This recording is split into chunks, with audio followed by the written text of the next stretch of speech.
Ambassador Marc Grossman, but again, another sort of deep discussion. And, Ambassador Grossman, so you're going to be betting cleanup for us tonight. You use an American metaphor, and Ambassador Grossman is the vice chairman of the Cohen Group, but comes with a distinguished career in the State Department, where he, among many roles, was ambassador to Turkey and the undersecretary of State for Political Affairs. And he also served the Obama administration as the special representative for Afghanistan and Pakistan. So I think we'll get a perspective on the incoming, Biden administration and a deep experience in collaborative endeavors around the globe. So Ambassador Grossman, over to you.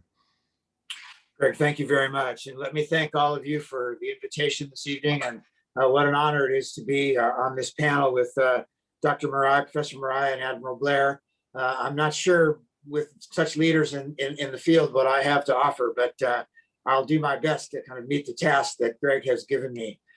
As we've talked about a number of times already this evening, I think the timing of this conversation is really fantastic, coming after the visit of the Japanese Prime Minister to see President Biden. And so much of the conversation was clearly about cyber and what the Japanese government and the American government, Japanese private sector, American private sector can do together.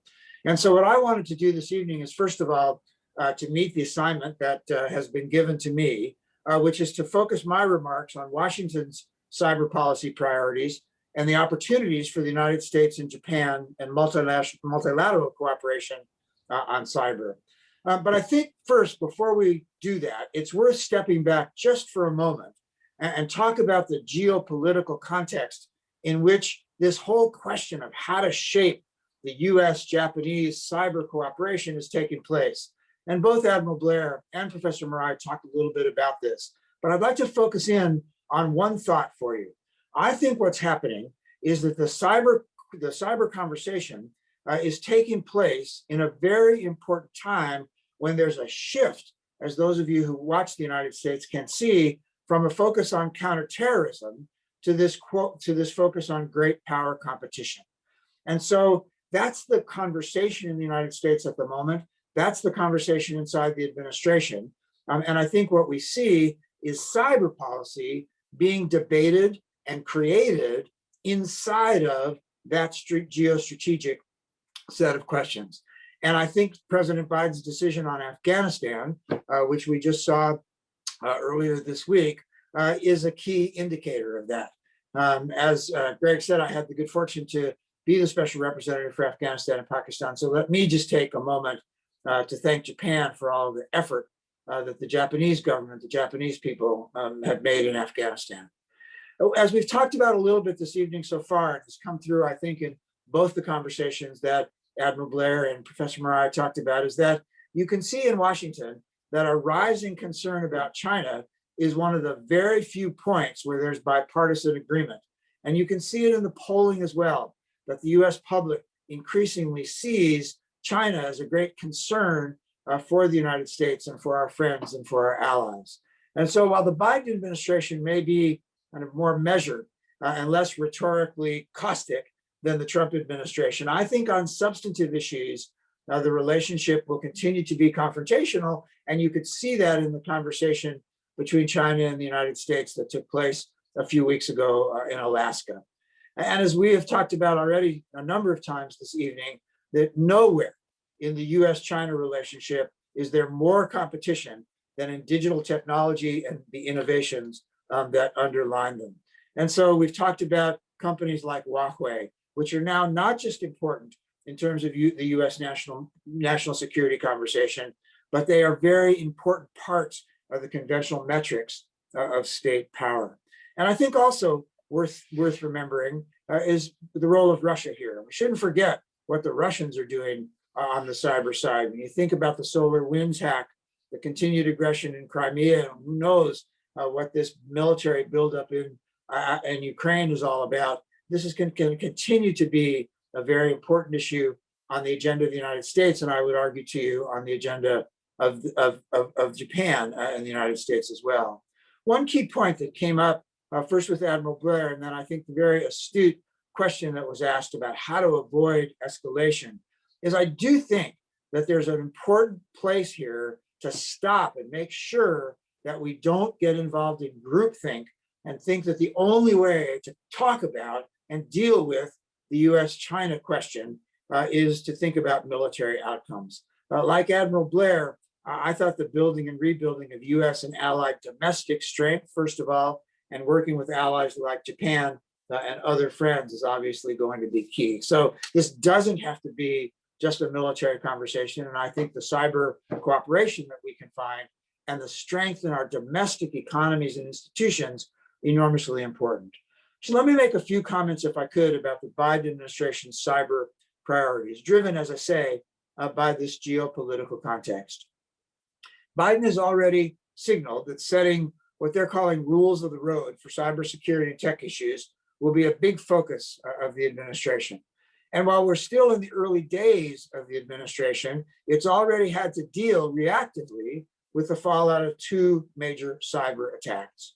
But if you look at the administration's interim national security strategic guidance that was put out in March of 2021, as well as some major foreign policy addresses by President Biden and Secretary of State Blinken, you've got some indication of where the administration is headed on these issues. And I'll give you 4 examples from the interim national security guidance. 1, renewing this commitment to international engagement on cyber, very important for the US-Japan relationship. 2nd, elevating cybersecurity as an imperative across the US government.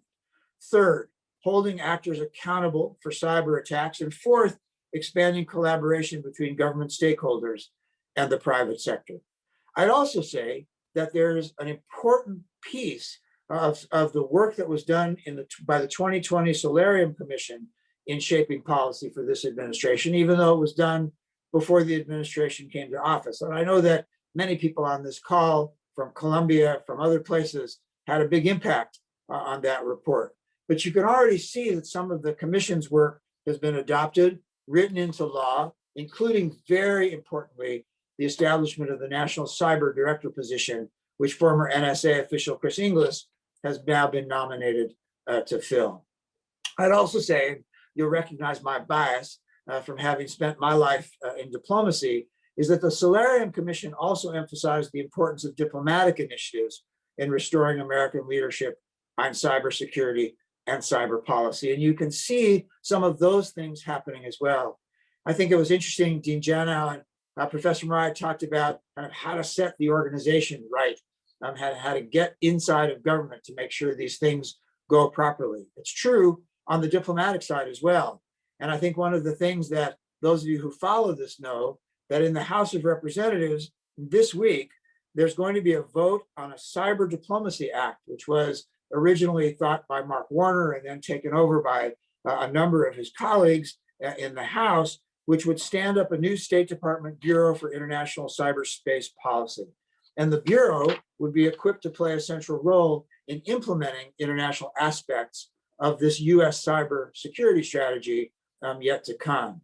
And I think it's a very important thing that a piece of this cybersecurity policy will be put at the State Department, and that there'll be an emphasis on this diplomacy. And when you think about what this office should be able to do and will be able to do according to the law, it's building capacity in American partners to respond to cyber threats, coordinating with allies on cyber supply chain security, reinforcing confidence building measures, strengthening agreed upon norms of behavior in cyberspace based on the values that we share with countries like Japan. And so I think there's an opening here on the diplomatic side for the United States and Japan to do a lot together and to be a foundation, a core for, as we talked about earlier in the conversation this evening, moving out to other areas. Southeast Asia was mentioned as an example. But you can imagine a diplomacy that's built on a coalition of like-minded allies willing to collectively use agreed upon instruments to support rules in cyberspace and to hold malign actors to account. You can think about diplomacy and law enforcement, confidence building measures, trade, sanctions, information sharing, processes all that can be streamlined and make more timely and more effective.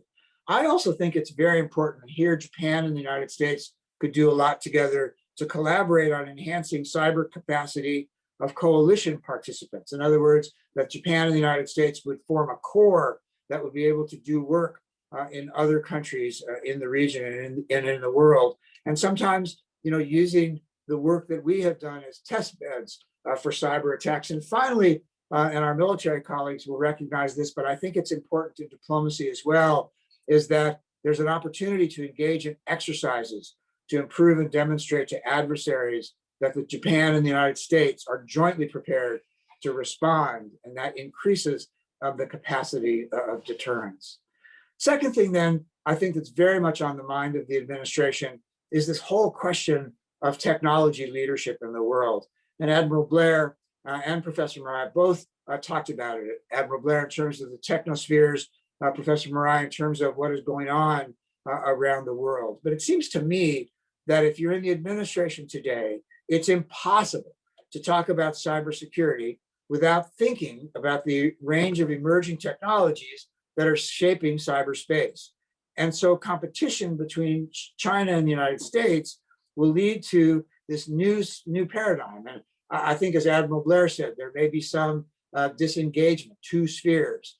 But what I think is that what's very clear is that there's going to be a new cybersecurity paradigm where trust is not only encompasses the technical qualifications, technical secure certifications, technical security, but also the political dimension of trust, like legal frameworks and geopolitical affiliations of countries, of companies and their country of origin.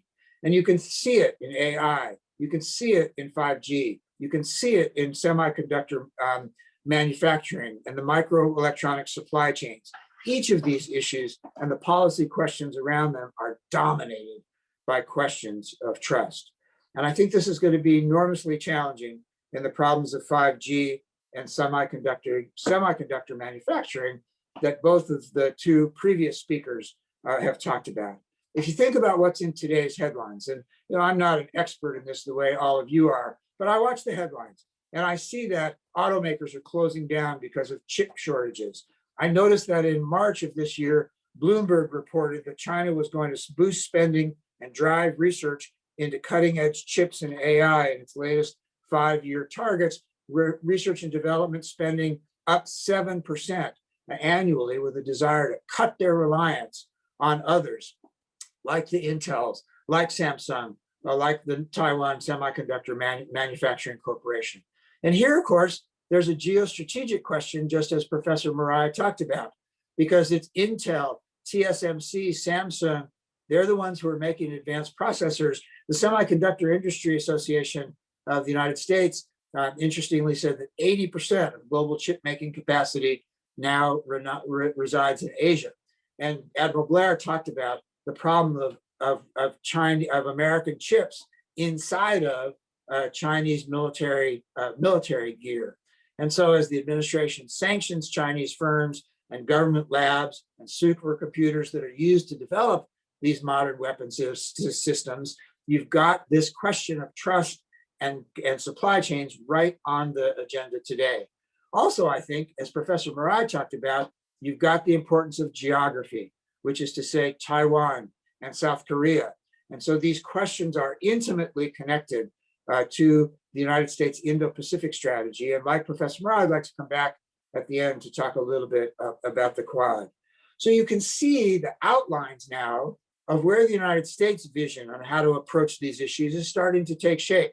The president is looking at America's supply chains. The American Jobs Program does what? It talks about additional investment in these areas. And these things are coming fast. The supply chain report is due to the Congress from the Commerce Department in mid-May. The Defense Department's early next year. You can see the American Jobs Plan puts $50 billion into semiconductor research and manufacturing. And I think it's not a coincidence, as the Russians used to say, that there's going to be a second summit at the White House among the companies that do this production of chips and that Intel has already announced a $20 billion plan to build chip plants in Arizona. And so you see these on the agenda, and you see them starting to kind of be part of the conversation in the United States. Greg asked me to do one other thing, and that's just to talk for a minute about kind of the insight that I see from our company, the Cohen Group, into how industry is working, is thinking about these questions, and also how they're engaged and how they want to be engaged into the future. And I'll just give you three thoughts. First, from our perspective at the Cohen Group, there's no question that cybersecurity remains an enormous problem for government and especially for companies. And despite recognition of policymakers, leaders in industry, and the ongoing attacks, the warnings, these functions certainly in industry remain under-resourced in companies. Second thing is that the lessons learned from the recent incidents is that information sharing on cyber remains almost completely uncoordinated. Governments are reticent to inform companies about what they know. Companies, in turn, are reticent to tell the government because of the secrets in the trade that they do. And finally, governments are limiting themselves to the kinds of information that they're prepared to share with other governments. And here, again, there's a question of trust. And it seems to me that more has to be done to establish trust between companies, governments, and other actors on cybersecurity to start to open up these information flows. And the third point is that at the moment, the complexity of government approaches to cybersecurity are a major barrier to companies as they look to engage on policy proposals and respond to major cyber incidents. And I think this is a place where the United States and Japan could do a lot together to open up this conversation. You think about, a conversation that CISA and METI would have on the military side as well, diplomatically. In other words, to keep more information flowing to companies that need it.